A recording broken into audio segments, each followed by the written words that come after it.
जगत जननी माँ अम्बा ने राक्षसों का संहार करने के लिए माँ काली का विकराल रूप धारण किया था।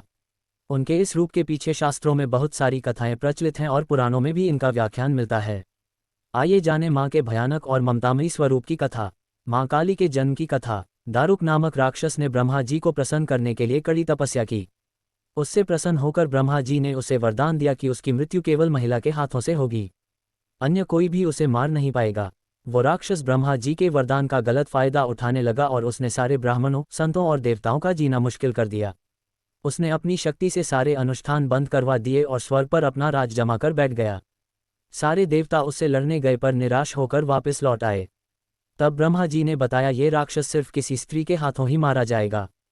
सारे देवता मिलकर भगवान शिव के पास मदद की गुहार लगाने पहुंचे। दारुक राक्षस के आतंक के बारे में बताया। तब इस समस्या के समाधान के लिए भोलेनाथ ने जगत जननी माँ पार्वती की तरफ देखा और कहा, हे कल्याणी, जगत के हित के लिए और उस दारुक दैत्य के लिए मैं तुमसे प्रार्थना करता हूँ। इतना सुनकर माता पार्वती मुस्कुराए और अपना एक अंश भगवान भोलेनाथ में प्रवेश करवा दिया। माँ भगवती का वो अंश भगवान शिव के गले से अवतरित हुआ। भोलेनाथ ने तभी अपना तीसरा नेत्र खोला और उनके नेत्र के द्वार से माँ ने भयंकर काली का विकराल रूप धारण कर लिया। उनके इस रूप को देखकर देवता व राक्षस वहां से भागने लगे। उनका रूप इतना भयंकर था कि कोई भी उनके सामने टिक न पाया। माँ काली के सिर्फ हुंकार से ही सारे दैत्यों का नाश हो गया। सारे असुर जलकर भस्म हो गए, लेकिन तब भी उनका गुस्सा शांत न हुआ और उनके क्रोध की अग्नि से सारे लोग जलने लगे। देवताओं ने पुनः भोलेनाथ से मदद मांगी। तब महादेव ने माँ काली के गुस्से को शांत करने के लिए एक बालक का रूप धारण किया।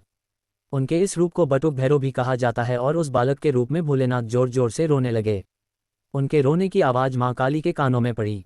माता ने उस प्यारे से बालक को अपने गले से लगा लिया और तभी माता वापस से अपने सौम्य रूप में आ गई।